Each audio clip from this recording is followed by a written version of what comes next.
क्या भविष्य में अरविंद जी चुनाव में ना हाथ आजमाएंगे? अब भविष्य के बारे में कौन जानता है कि क्या हो सकता है क्या नहीं हो सकता है। हम लोग तो काम करते हैं। हमारा गांव यहाँ से है करीब 60 किलोमीटर, रायबरेली की सीमा पर है गांव लौवा। जी। तो वहाँ हमारा जन्म हुआ। हमारे पापा किसान थे और हम यहाँ उन्नाव में रह रहे हैं। देखो इस कमरे में कितनी लाइट चल रही है। तब वो दिया थी, लालटेन थी। जी। तो तब वहां पर भी ठीक था कि एक प्राकृतिक दृश्य। और अब ये है कि विकास की ये बेला चल रही है, तो उसमें आगे कोई चुनाव की बात या कुछ तो चुनाव लड़ना चाहिए। आपने पिताजी कभी अपने पिताजी से पैरवी नहीं कराई टिकट के लिए, जैसे अभी 2022 का विधानसभा चुनाव ही था? नहीं, हम उनसे कोई पैरवी नहीं कराते हैं। हम किसी व्यक्ति के काम के लिए भी पैरवी नहीं कराते हैं उनसे।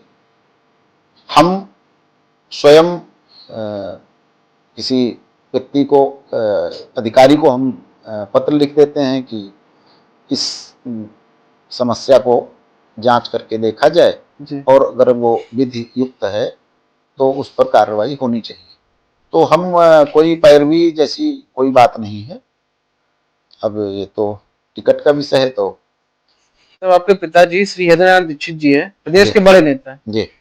क्या आपने कभी उनके नाम का, उतने बड़े टैग का कभी इस्तेमाल किया अपने लिए या फिर किसी कार्य के लिए, समाज सेवी कार्य नहीं, हम उनके नाम को लेकर, अब वो हमारे पिता हैं के लिए? जी। और वो अनेक बार विधायक रहे, सदस्य विधान परिषद जी रहे, बिल्कुल। विधानसभा की समितियों के सदस्य रहे। और जिस दल में हैं वो उस दल के राष्ट्रीय कार्यकारिणी में भी रहे। बिल्कुल।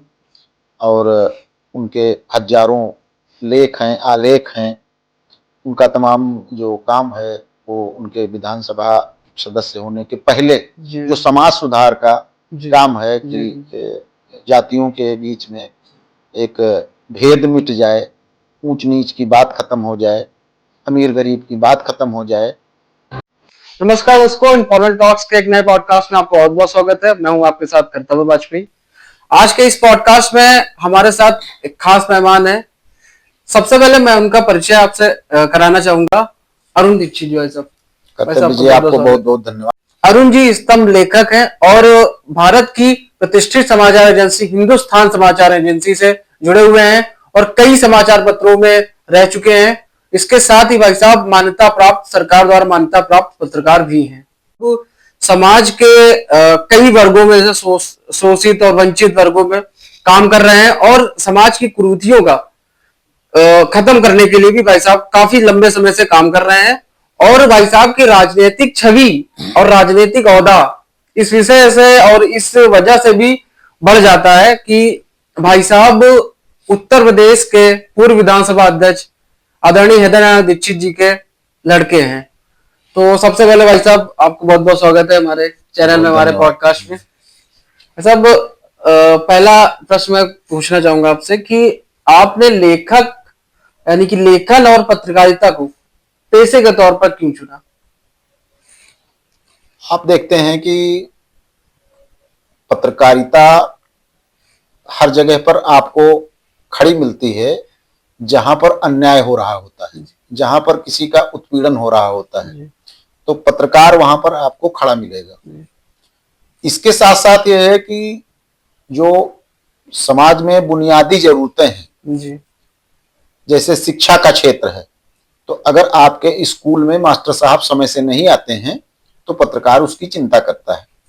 आपके यहाँ बिजली नहीं पहुंच रही तो पत्रकार खबर लिखता है कि इस गांव में बिजली नहीं है। बिजली के खंभे लगे हैं, बिजली नहीं आ रही है, या बिजली का बिल के लिए व्यक्ति दौड़ रहा है, अधिकारी नहीं सुन रहे हैं, तो पत्रकार आपको हर जगह खड़ा मिलेगा। आपके गांव में बस नहीं आती है तो पत्रकार चिंता करता है। रेल आती है लेकिन आपके गांव क्षेत्र में जो बगल से निकल जाती है वहां पर नहीं रुकती। इसी तरीके से आपके गांव में अस्पताल है लेकिन वो डॉक्टर साहब नहीं मिलते हैं। कई बार अधिकारियों के निरीक्षण में भी पाया जाता है कि डॉक्टर साहब नहीं मिले।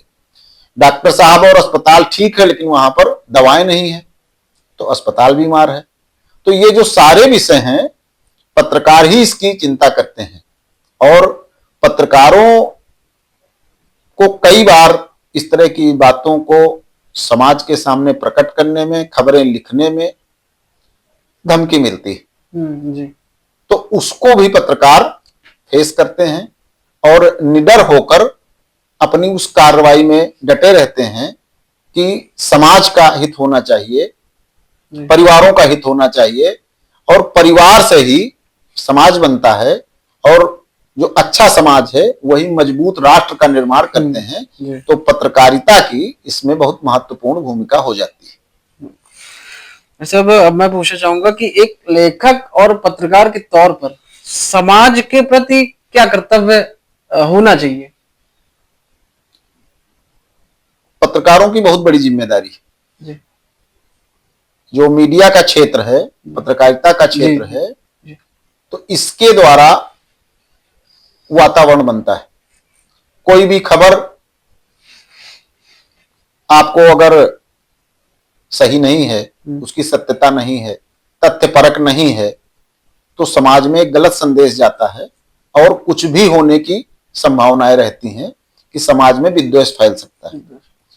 अगर आपकी खबरें तथ्यात्मक हैं, आपकी सूचनाएं सही हैं और प्रामाणिक हैं, और ये तभी संभव है जब पत्रकार के अंतस में एक प्रामाणिक पत्रकार और भारत का एक प्रामाणिक नागरिक होना उसके बस में है और वो हो सकता है।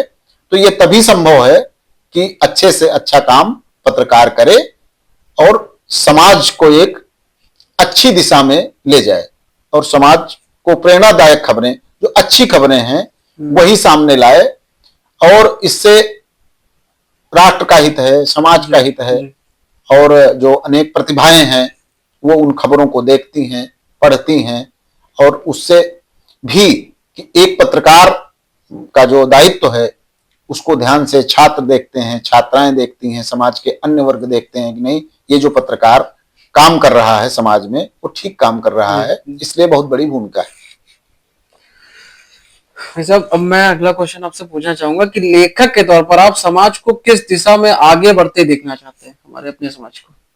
हाँ, लेखकों की बहुत बड़ी जिम्मेदारी है। अगर आप थोड़ा गहन अध्ययन करेंगे, आप करते ही होंगे, तो पहले लेखक और पत्रकार अलग अलग नहीं थे। यानी पत्रकारिता और लेखन कार्य अलग अलग नहीं था।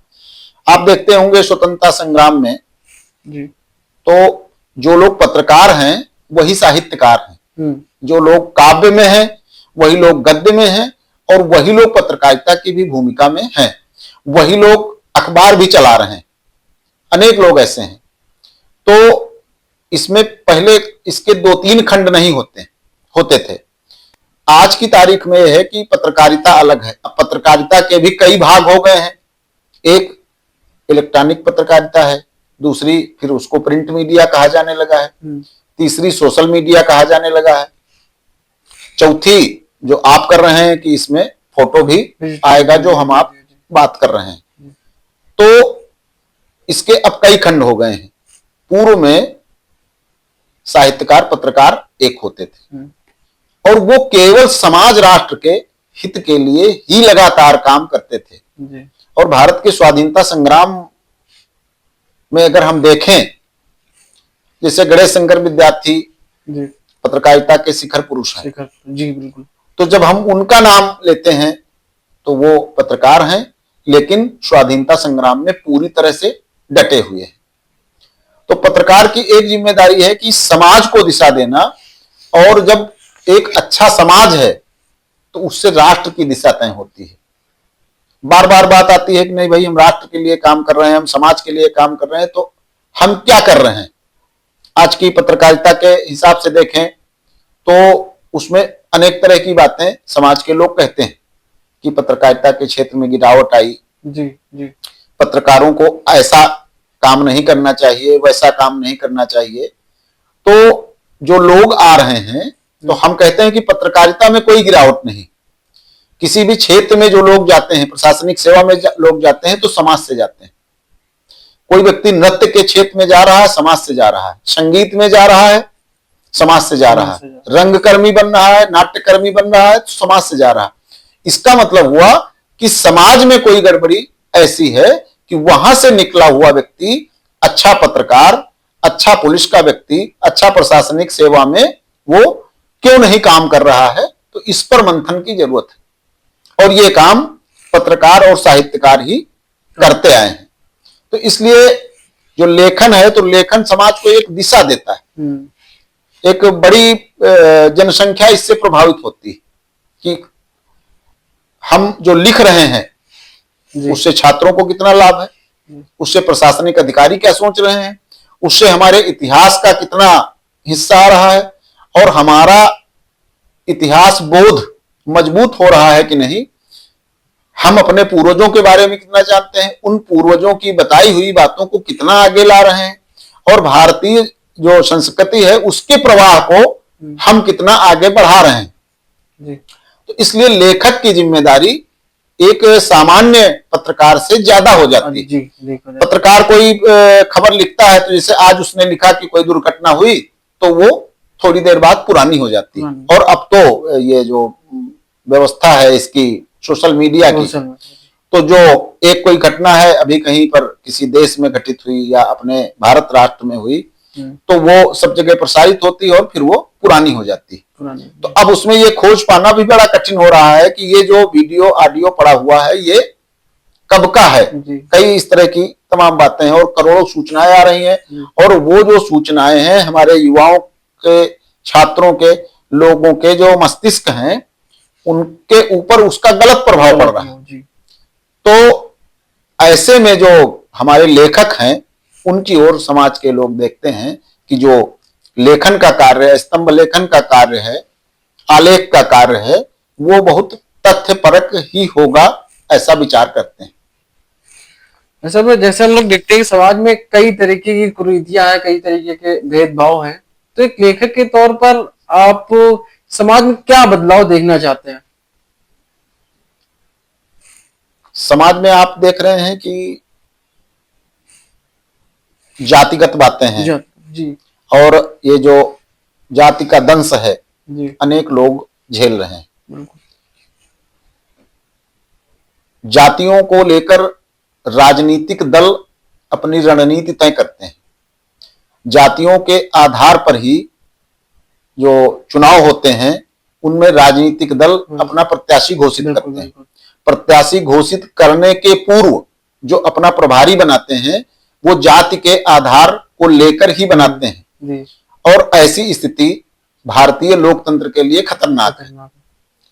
तो इस तरह में पत्रकारों की भूमिका कि एक तरफ राजनीतिक दल कह रहा है कि नहीं हम इस राष्ट्र की क्षमता और ममता के लिए काम कर रहे हैं, दूसरी तरफ राजनीतिक दल जाति ढूंढ रहा है। चाहे कोई क्षेत्र हो, राजनीति जातियां उभारती है और जो लेखन का काम है, जो साहित्यिक क्षेत्र के लोग हैं, जो पत्रकारिता के क्षेत्र के लोग हैं, वो जातियों को नहीं उभारते हैं।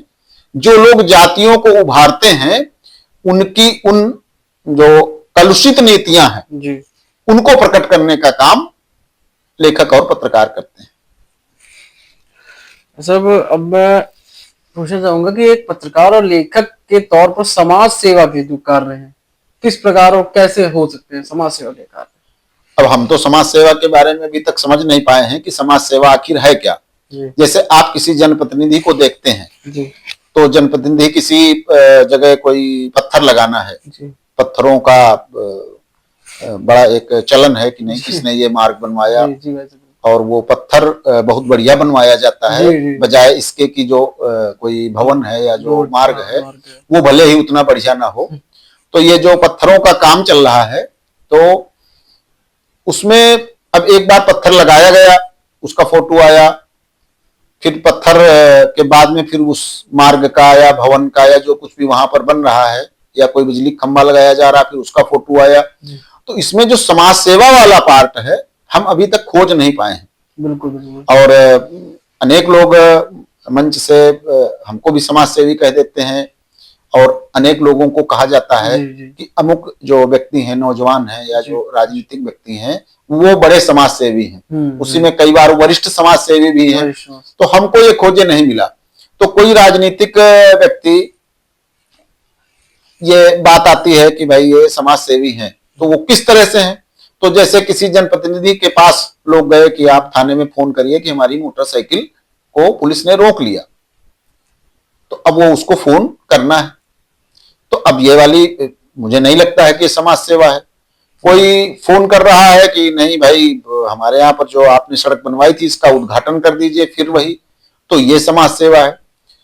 हम ये मानते हैं कि जो निर्माण कार्य होते हैं, कोई अस्पताल बनता है, कोई विद्यालय बनता है और कोई जो अन्य भवन बनते हैं, वो स्टेट की नीतियों का हिस्सा है जी बिल्कुल। और स्टेट की ये जिम्मेदारी है कि वो उस क्षेत्र के मार्गों को, बिजली को, स्वास्थ्य को और उसकी शिक्षा व्यवस्था को देखे।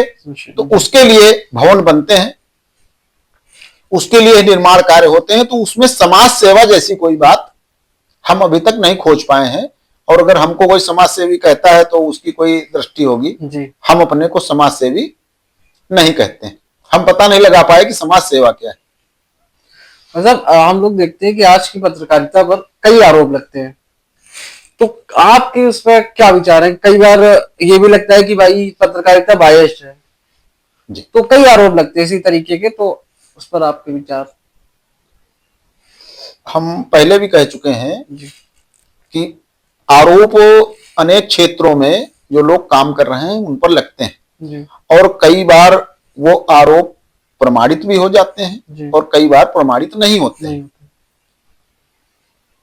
अब स्वयं में व्यक्ति जिस क्षेत्र में है उसको पूरी सत्यनिष्ठा के साथ काम करना चाहिए। अगर वो पत्रकारिता में है तो पूरी ताकत से, पूरे मन से, पूरे अंतस से उसको अच्छा काम करना चाहिए और उसमें कोई घालमेल की स्थिति नहीं होनी चाहिए, कोई ब्लैकमेलिंग नहीं होनी चाहिए। पूरी जो व्यवस्था है उस व्यक्ति की, जो व्यक्ति जिस क्षेत्र में है, कोई अधिकारी है, कोई पत्रकार है, कोई अध्यापक है, तो उसको ईमानदारी से अपना काम करना चाहिए।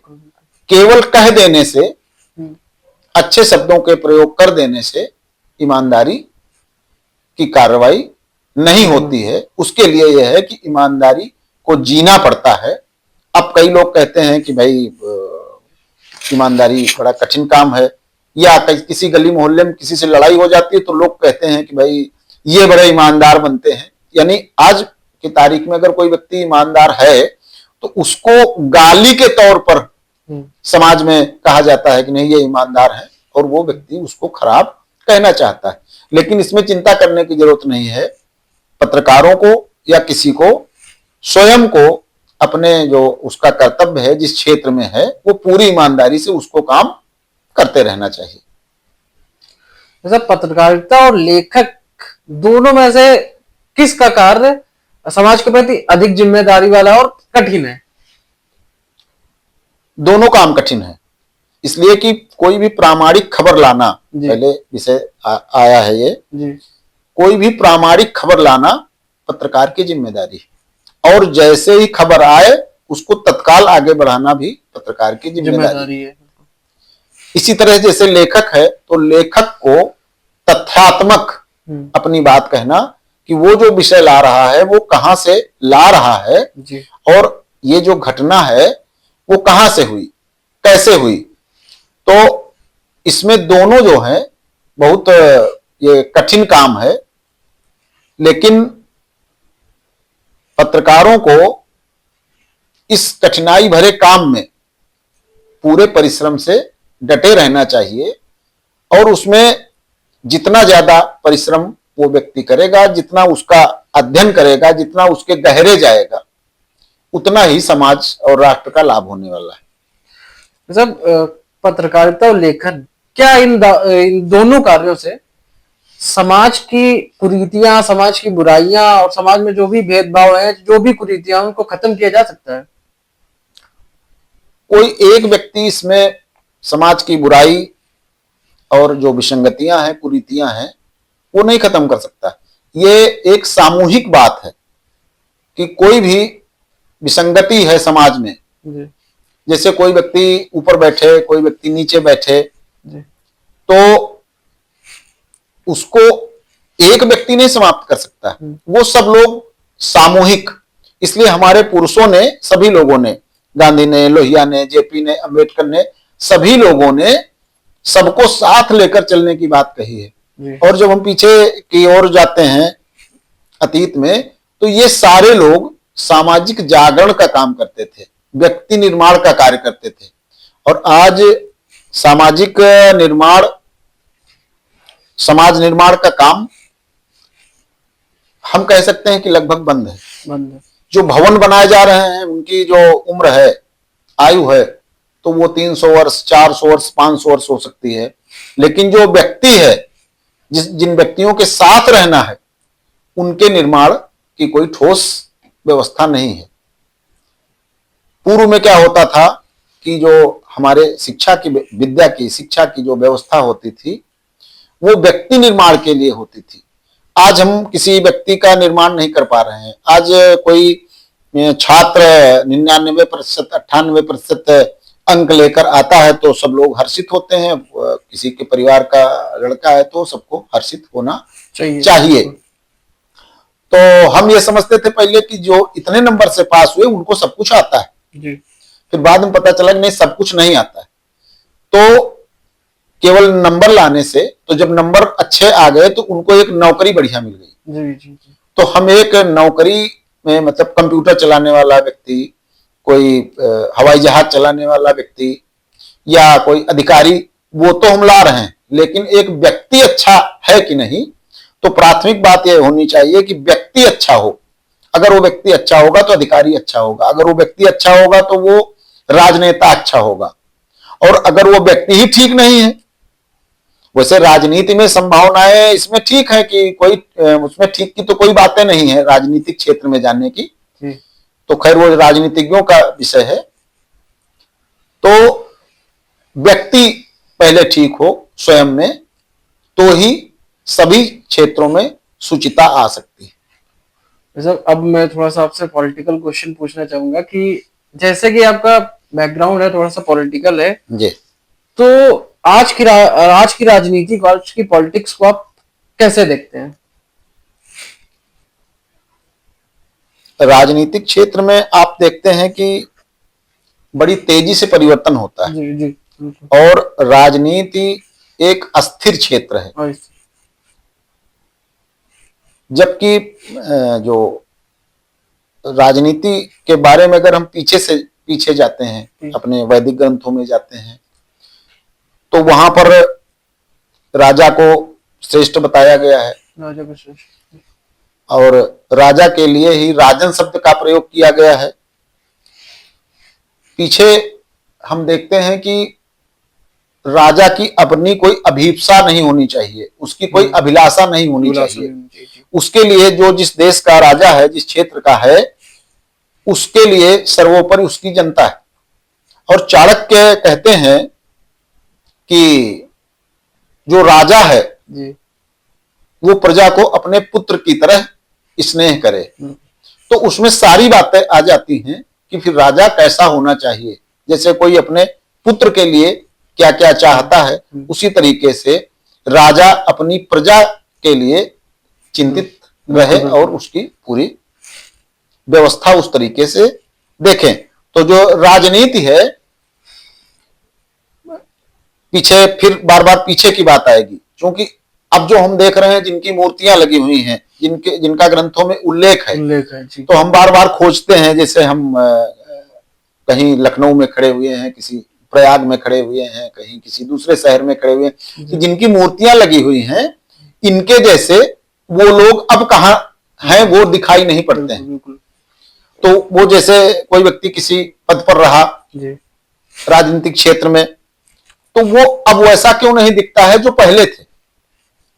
महात्मा गांधी भी बहुत पढ़ लिख कर आए वहां से, और वो स्वाधीनता में कूदे। या जैसे हम लोगों के ऋषि हुए श्री अरविंद और विवेकानंद, ये विश्वव्यापी नाम। तो इस तरह से हमको कोई व्यक्ति अब काहे नहीं मिलता, हो सकता हो लेकिन हमारी भेंट उससे नजर में नहीं है जी। नहीं हो पा रही है। अब राजनीतिक क्षेत्र में बार बार बात मूल्यों की हो रही है, बार बार बात मर्यादा की हो रही है। और अभी आप देखे होंगे कि दिल्ली में कांग्रेस के कार्यालय के उद्घाटन के अवसर पर नेता प्रतिपक्ष के द्वारा जो ये कहा गया कि हम सरकार से लड़ रहे हैं, और एक दल का उन्होंने नाम लिया जिस दल की केंद्र में सरकार है, हम उससे लड़ रहे हैं, उसके साथ एक दूसरे संगठन से लड़ रहे हैं, और हम स्टेट से भी लड़ रहे हैं। अब जो ये वक्तव्य है ये कितना खतरनाक है कि वो स्टेट से लड़ रहे हैं। उसके पहले की घटना है, डॉक्टर अंबेडकर को लेकर बातें आई थी, आपत्तिजनक बातें हैं। उसके और पहले लोकसभा सदन में ही एक सांसद हैं, उन्होंने एक दूसरे राष्ट्र का जिंदाबाद लोकसभा के अंदर लगाया था। तो इसमें हमारी घोर आपत्ति है। बिल्कुल। और हमारा तो ये कहना है कि भारत के सभी सदनों के माननीय सदस्यों का इसमें प्रशिक्षण होना चाहिए कि भारत के पौराणिक, ऐतिहासिक और जो हमारे महापुरुष हैं उनके प्रति, और जो पंथिक आस्थाओं जी के जो हमारे पूज्य लोग हुए हैं उन पर कोई अगर व्यक्ति टिप्पणी करता है तो उस पर कार्रवाई होनी चाहिए। और राजनीतिक दलों को इनको प्रशिक्षण देना चाहिए। राजनीतिक क्षेत्र में जो लोग पहुंच रहे हैं तो उनको, राजनीतिक दलों को ये चाहिए कि उनको ये बताएं कि भूगोल क्या होता है, इतिहास क्या होता है। तो क्या इतिहास केवल इतना है कि ये बताया जाए कि इन्होंने मारकाट की थी, इन्होंने नहीं की थी, यानी हमारी श्रेष्ठता क्या है वो बात भी उसमें आनी चाहिए। हमको पेड़ लगाने से क्या लाभ है ये भी माननीय सदस्यों को बताया जाना चाहिए। और उनकी जिम्मेदारी शिक्षा के प्रति क्या है, उनकी जिम्मेदारी स्वास्थ्य के प्रति क्या है, ये सारी बातें, पहाड़ों को गिरा देने और उनको खोदने से हानि क्या है, इसके बारे में भी प्रशिक्षण होना चाहिए। हो सकता है राजनीतिक दल विचार करते हो, तो इसलिए कि राजनीति प्रतिपल प्रतिक्षण हम सबको प्रभावित करती। बिल्कुल।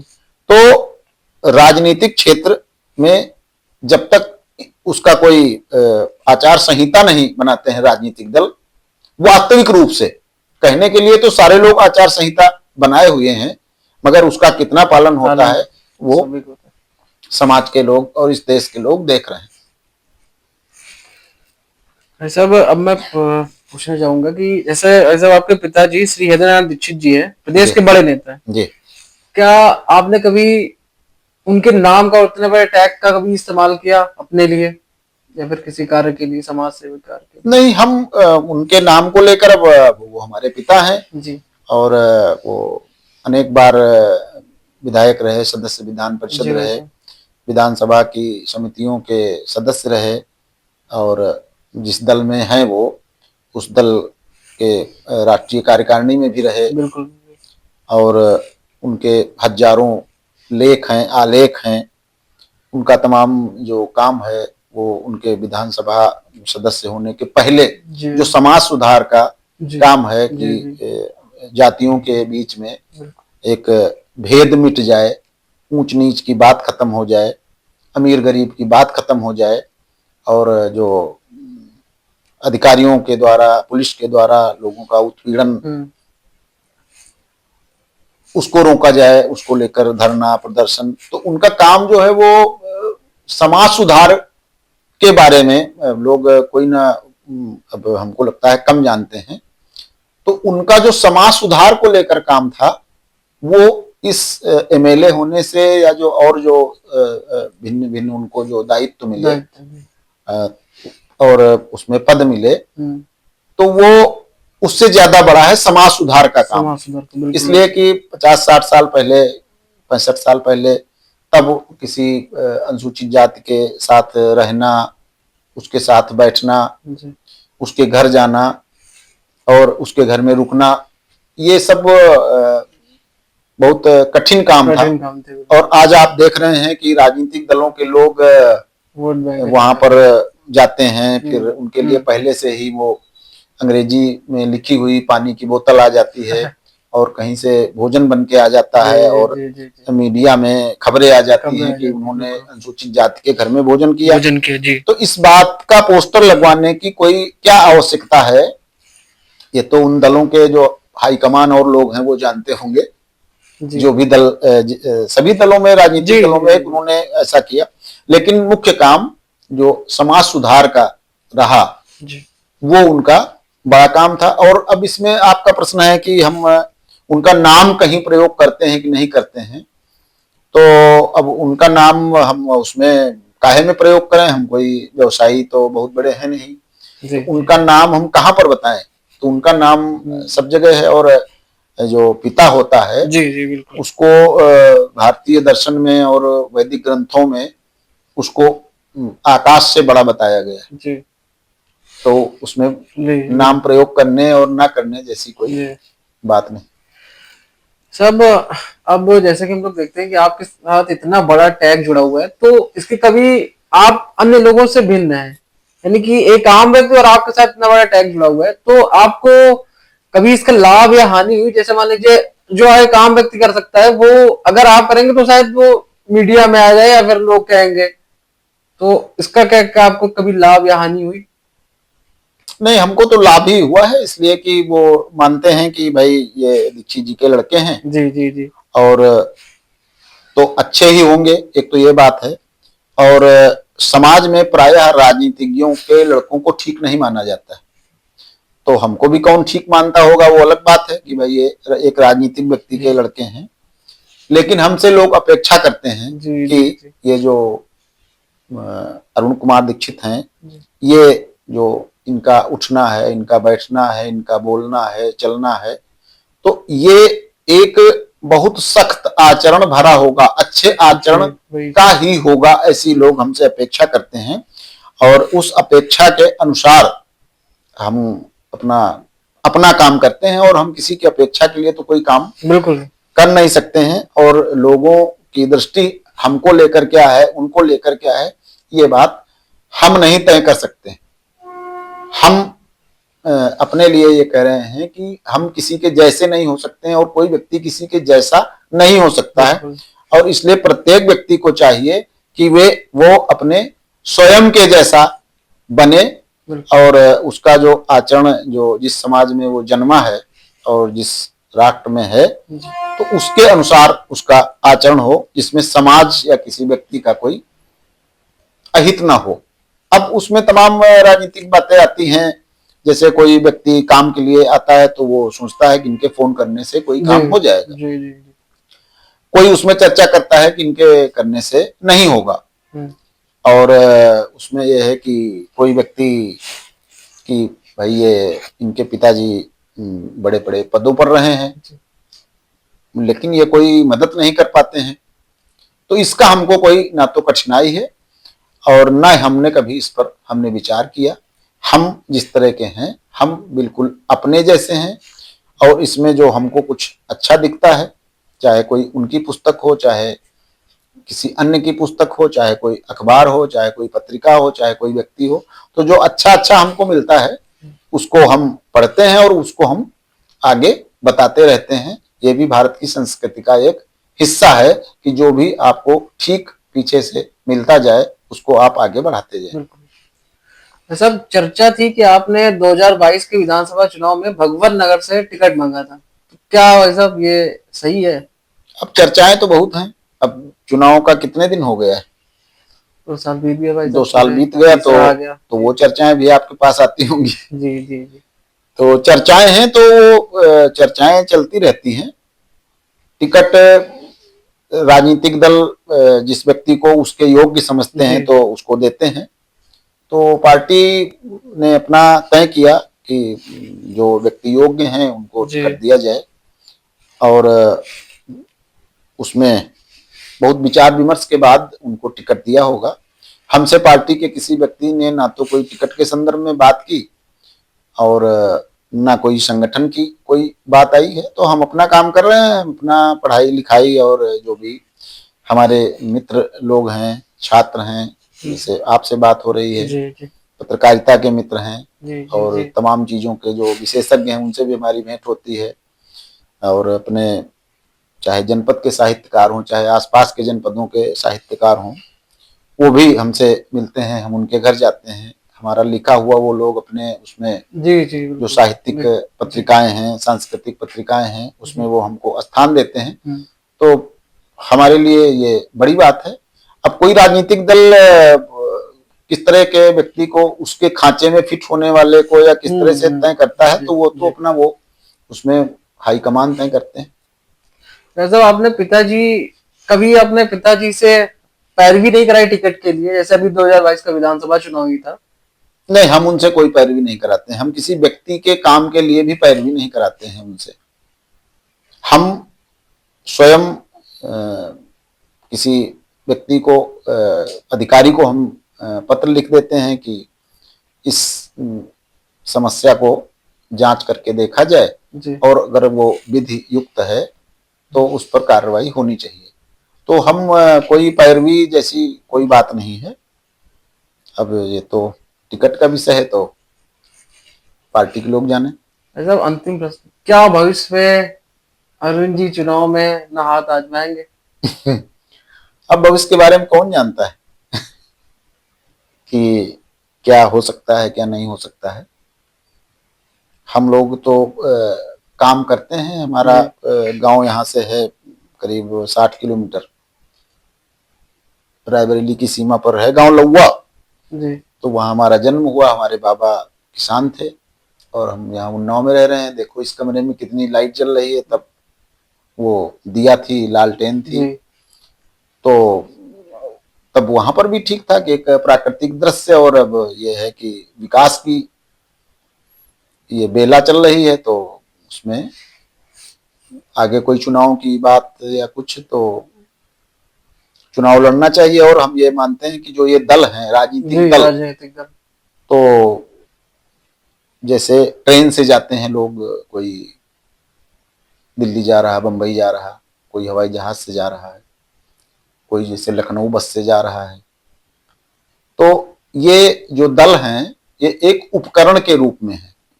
राजनीतिक दल उपकरण के रूप में है। तो आप कोई व्यक्ति उसमें उपकरण प्रयोग कर रहे हैं, जैसे मोबाइल प्रयोग करते हैं, मोटरसाइकिल प्रयोग करते हैं, बिल्कुल तो ये दल उपकरण मात्र हैं कि उपकरण। उसमें उससे आप वहां पहुंच सकते हैं और जा सकते हैं। सबसे विशेष बात यह होनी चाहिए कि हम जहां पर हैं वो समाज के लिए और देश के लिए लगातार काम करते रहना चाहिए, चाहे लेखन के क्षेत्र में हो, चाहे राजनीति में हो, पत्रकारिता के क्षेत्र में हो, संगीत के क्षेत्र में हो, खेल में हो, जी। कहीं पर भी हो, तो वो करते रहना चाहिए। दर्शकों, जैसा कि आज आपने देखा, अपने अरुण जी के साथ काफी समाज के कई मुद्दों पर चर्चा की, समाज की जो कुरीतियां हैं, बुराइयां, उन पर भी चर्चा की, और राजनीतिक भी हमने कुछ प्रश्न पूछे, उन पर चर्चा की। तो सबसे पहले भाई साहब, आपका बहुत बहुत धन्यवाद जो हमें आपने अपना समय दिया, कीमती समय आपको दिया। बहुत धन्यवाद कि आपके जी जैसे ऊर्जामान युवा इस क्षेत्र में सक्रिय हैं। आपको बहुत बहुत धन्यवाद कि आप हमारे आवास पर पधारे।